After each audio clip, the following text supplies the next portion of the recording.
Thanks so much for having me here today. Today I'll just share a few themes from a book that I'm writing that's still a work in progress. The title of the book is The New Jim Crow, Mass Incarceration in the Age of Colorblindness. The book stems from work that I was doing in my former life as director of the ACLU's Racial Justice Project in California. While at the ACLU, I helped to launch a major campaign against racial profiling in California and nationwide, and I was deeply involved in issues of race and criminal justice. When I began my work at the ACLU, I assumed that the criminal justice system had problems of racial bias, much in the same way that all our institutions in society have problems of conscious and unconscious bias. And I dedicated myself to the task of trying to root out bias wherever and whenever it reared its ugly head in the criminal justice system. But by the time I left the ACLU, I had come to suspect that the criminal justice system was not just another institution in our society infected with racial bias, but a different beast entirely. I had come to believe that our current system of mass incarceration is actually a stunningly comprehensive and well-disguised system of racialized social control that functions in a manner that is strikingly similar to Jim Crow. In my experience, people who have been incarcerated rarely have difficulty identifying the parallels between these systems of control. Mass incarceration has effectively relegated the majority of young black men in urban areas throughout the United States to a permanent second-class status. As we know, approximately 1 out of 3 young African American men are currently under the control of the criminal justice system in the United States. But the statistic that we hear less are how many are saddled with criminal records. And in urban areas throughout the United States, upwards of 2/3 of young African American men, before they each reach the age of 30, have already been labeled criminals and are relegated to a permanent second-class status for life. In some states, African Americans have made up 90% of drug prisoners and have been up to 57 times more likely to be convicted of drug crimes. But really, the most striking feature, I think, of mass incarceration today is not just the sheer size of our prison system, but the fact that once prisoners are released, they are routinely denied the right to vote, automatically excluded from juries, and relegated to a racially segregated and subordinated existence through a web of laws and informal rules, all of which are powerfully reinforced by social stigma, a stigma that is at least as powerful and in some ways more destructive than the stigma of race was during the Jim Crow era. They are confined to the margins of mainstream society and denied access to the mainstream economy. They're legally denied the right to obtain employment, housing, and public benefits, much like African Americans were forced into a segregated second-class citizenship in the era of Jim Crow. In fact, I would go so far as to say that mass incarceration, not the erosion of existing civil rights or the threat to affirmative action, is the most pressing civil rights crisis facing social justice communities today. In my view, the popular narrative that emphasizes the death of slavery in Jim Crow segregation and which characterizes the current period, as one in which we're transcending race in the age of Obama, is dangerously misguided.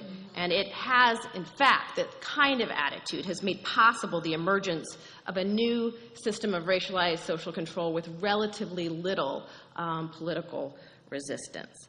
It's also helped to obscure from public view the role of the courts, which have, in the name of federalism, largely immunized this new form of social control from judicial scrutiny for racial bias, much like Jim Crow segregation was once placed beyond the scope of permissible judicial review. So I could say a lot about the parallels between mass incarceration and Jim Crow, but I'll just share now a few of the historical claims, since this is a historical panel, a few of the historical claims that I make in the first chapter of my book. My core thesis in the book as a whole is that mass incarceration of African Americans today is the latest incarnation of racialized social control in the United States following slavery and Jim Crow segregation. It is akin to a new racial caste system. And while the differences between slavery and Jim Crow and mass incarceration are many, all three systems have served as primary vehicles for creating, maintaining, and enforcing racial hierarchy in the United States. Well, I'll begin by discussing a bit of our racial history, what I call the reincarnations of racialized social control. As we know, our racial history is characterized by the control of African Americans through institutions such as slavery and Jim Crow, which appear to die, but then are reborn in a new form tailored to the needs and constraints of the time. Repeatedly in our history, we have seen that after a system of racialized social control collapses, there's a period of confusion, transition, in which those who are most committed to racial hierarchy and benefit the most from it begin to search for new means to achieve their goals within the rules of the game as presently defined. Although the emergence of a new caste system is never inevitable, to date it has never been avoided. While political and economic elites have repeatedly succeeded in erecting new caste systems, they've done so in large part by appealing to and exploiting the vulnerabilities and prejudices of poor and working class whites, pitting them against people of color.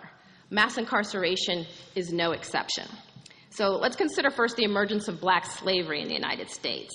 Students of racial history know that in the early colonial period, when settlements remained relatively small, indentured servitude was the dominant means of securing cheap labor. Whites and blacks struggled together under the system to survive against a common enemy, what late historian, Lerone Bennett describes as, quote, the big planter apparatus in a social system that legalizes terror against black and white bondsmen. Initially, blacks brought to this country were not all enslaved. Many were treated as indentured servants, but as plantation farming expanded, particularly tobacco and cotton farming, demand increased greatly for both labor and land. Well, the demand for land was met by conquering larger and larger swaths of Indian territory. The demand for labor on plantations was met through slavery. American Indians were considered unsuitable as slaves, largely because tribes were clearly in a position to fight back. European immigrants were also deemed poor candidates for slavery, not so much because of the race, but because they were in short supply, and enslavement would quite naturally interfere with voluntary immigration to the colonies. So plantation owners viewed African Americans who were relatively powerless as the ideal slaves. The enslavement of blacks, though, although begun well into the early 1600s, was dramatically quickened by events such as Bacon's Rebellion. And as many of you know, Nathaniel Bacon was a white property owner in Jamestown, Virginia, who managed in 1675 to unite slaves, indentured servants, and poor whites in a revolutionary effort to overthrow the planter elite. Although slaves clearly occupied the lowest position on the social hierarchy and suffered the most under the plantation system, the condition of indentured whites was barely better, and the majority of free whites lived in extreme poverty. So Bacon developed plans to seize Native American lands in order to acquire more property for himself and others. And when the planter elite in Virginia refused to provide militia support for his scheme, he retaliated, leading a multiracial attack on the plantation elite, their homes, and their property. He openly condemned the rich for their oppression of the poor and inspired an alliance of white and black bond laborers as well as slaves who demanded an end to their servitude. This attempted revolution was ended by force and false promises of amnesty, and a number of people who participated in the revolt were hanged. But the events in Jamestown were deeply alarming to the plantation elite, who were fearful of a multiracial alliance of bond workers and slaves, and word of Bacon's rebellion spread, far and wide, and several more uprisings of a similar type followed. So in an effort to protect their superior status and economic position, the planters began to shift their strategy for maintaining dominance. They abandoned their heavy reliance on indentured servants in favor of the importation of more black slaves. And instead of importing English-speaking slaves from the West Indians, who are more likely to be familiar with European language and culture, many more slaves were shipped directly from Africa. These slaves, it was thought, would be far easier to control and far less likely to form alliances with poor whites. But still, fearful that such measures would not be sufficient to protect their interests, the planter class took an additional precautionary step that would later become to be known as a racial bribe. They deliberately and strategically extended special privileges to poor whites in an effort to drive a wedge between them and black slaves. White settlers were granted greater access to Native American lands. White servants were allowed to police black slaves through slave patrols, and militias and barriers were created so that free labor would not be placed, at least initially, in competition with slave labor. These measures effectively eliminated the risk of future alliances between black slaves and poor whites. Poor whites suddenly had a direct personal stake in the existence of a race-based system of slavery. Their own plight had not improved by much, but at least they were not slaves. Once the planter elite split the labor force, poor whites responded to the logic of their position and sought ways to expand their racially privileged position.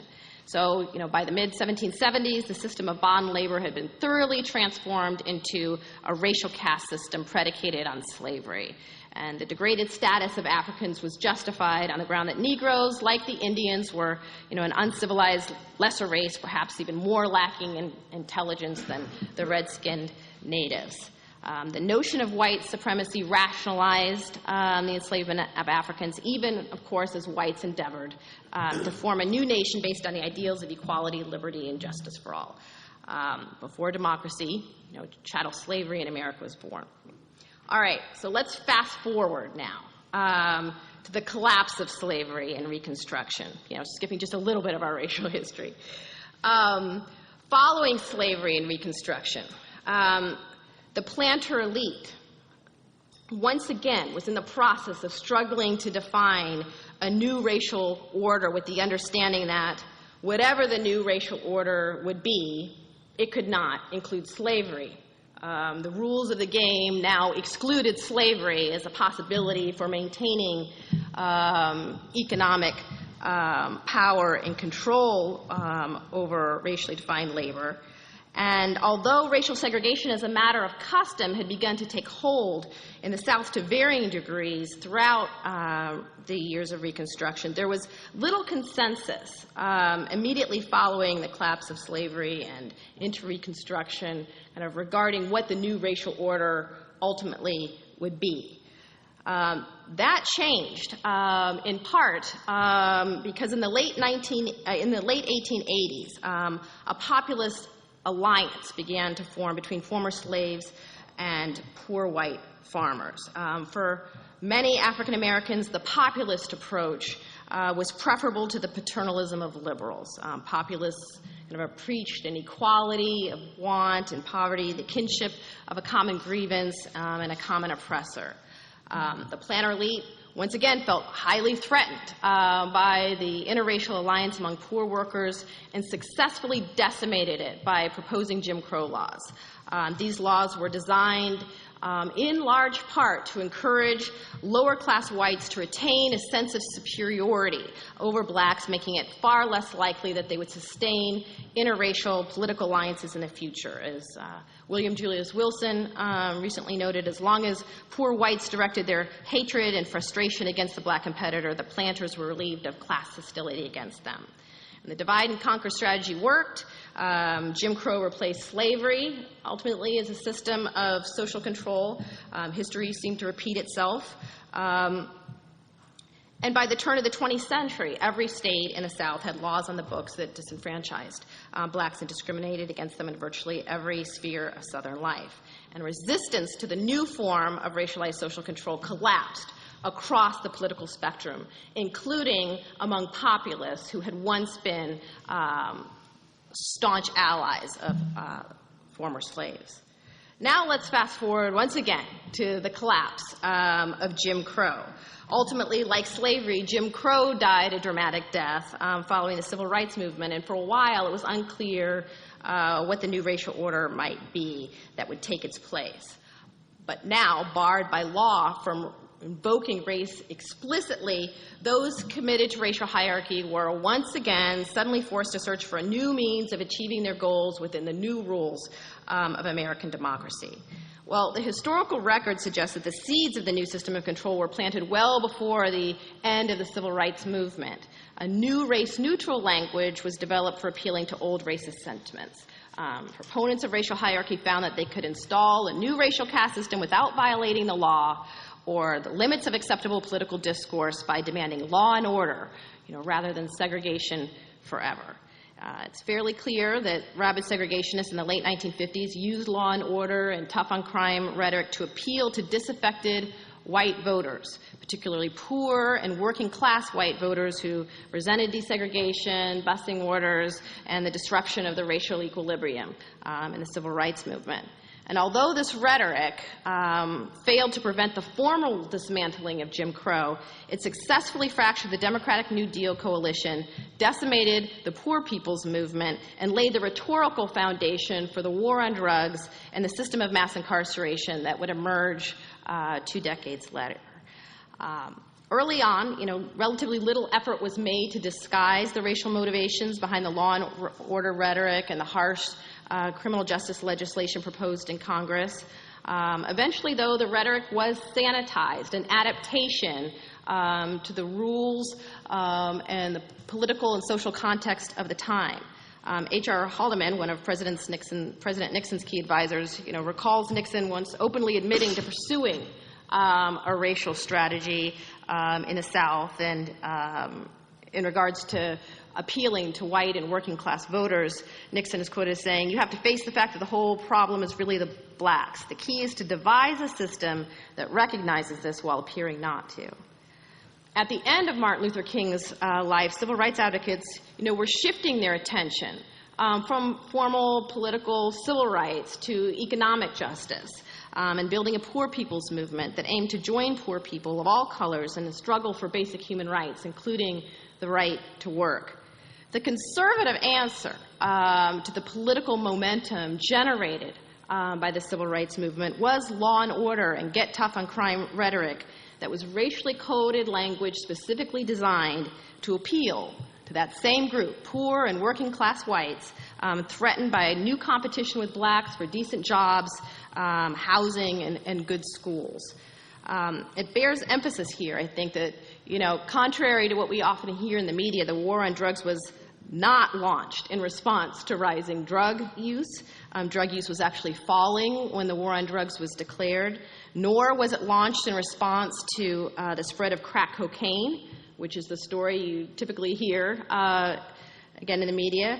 The war on drugs was actually launched 2 to 3 years before crack hit the streets in urban communities across America. The war was declared at a time when less than 3% of the American public viewed drugs as the most pressing issue. So why was the drug war declared?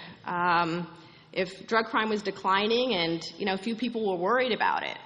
Well, the answer, I think, is that like the racial ploys of earlier eras, the war on drugs was an attempt by political elites and the Reagan administration at the time to make good on campaign promises to crack down on a racially defined other, exploiting the vulnerabilities and prejudices of poor whites for political gain. And yet again, the strategy worked like a charm.